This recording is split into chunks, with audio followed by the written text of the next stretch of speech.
रूस Ukraine war के बीच America के राष्ट्रपति जो बाइडेन ने अपने पहले स्टेट ऑफ द यूनियन संबोधन में रूसी राष्ट्रपति व्लादिमीर पुतिन पर जमकर निशाना साधा और उन्हें तानाशाह करार देते हुए चिताया कि रूस को इस युद्ध की कीमत चुकानी पड़ेगी। अमेरिकी राष्ट्रपति बनने के बाद बाइडेन का ये पहला स्टेट ऑफ द यूनियन भाषण था। इस दौरान बाइडेन ने रूस और यूक्रेन को लेकर कई बड़े ऐलान किए, साथ ही कई अहम बातें कहीं। आइए आपको बताएं।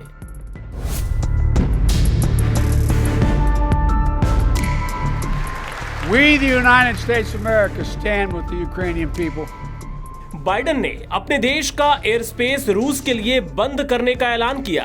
इसके पहले नाटो के कई अन्य देश भी रूस के लिए एयर स्पेस बंद कर चुके हैं। अब अमेरिका के भी ऐसा करने से रूस पूरी तरह आइसोलेट हो गया है। बाइडेन ने कहा कि रूस पर और कड़े आर्थिक प्रतिबंध लगाए जाएंगे। उन्होंने कहा कि पाबंदियों की वजह से रूस की अर्थव्यवस्था पूरी तरह बर्बाद हो चुकी है और इसके लिए सिर्फ और सिर्फ पुतिन जिम्मेदार हैं।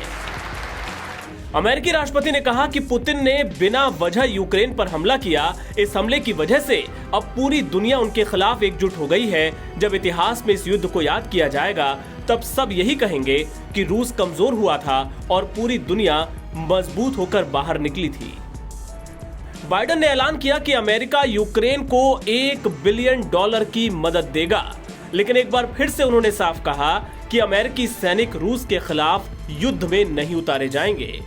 नाटो को लेकर भी बाइडेन ने बड़ी बात कही। उन्होंने कहा कि नाटो देशों की धरती पर किसी को भी 1 इंच पर भी कब्जा नहीं करने दिया जाएगा। पुतिन पर तल्ख टिप्पणी करते हुए बाइडेन ने उन्हें तानाशाह करार दिया और कहा कि अपने पूरे इतिहास में हमने ये सबक सीखा है कि जब तानाशाह को अपनी आक्रामकता की कीमत नहीं चुकानी पड़ती तो वो और अधिक अराजकता फैलाने लगते हैं। अमेरिकी संसद में बाइडेन की पत्नी के साथ अमेरिका में यूक्रेन की एम्बेसडर भी वहां पर मौजूद थीं जब बाइडेन भाषण दे रहे थे। बाइडेन ने यूक्रेन के साथ पूरे अमेरिका का समर्थन जताने के लिए सभी सांसदों से खड़े होने को कहा। उनके इस आग्रह पर सभी अमेरिकी सांसद खड़े हो गए और तालियों की गड़गड़ाहट से पूरा सदन गूंज उठा। इस दौरान यूक्रेनी एम्बेसडर भावुक हो गई। Let each of us, if you're able to stand and send an unmistakable signal to the world of Ukraine. Thank you. Thank you, thank you, thank you.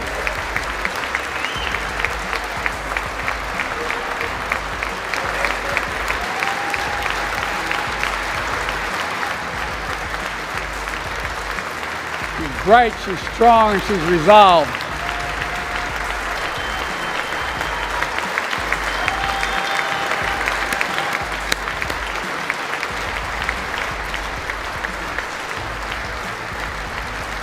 Yes,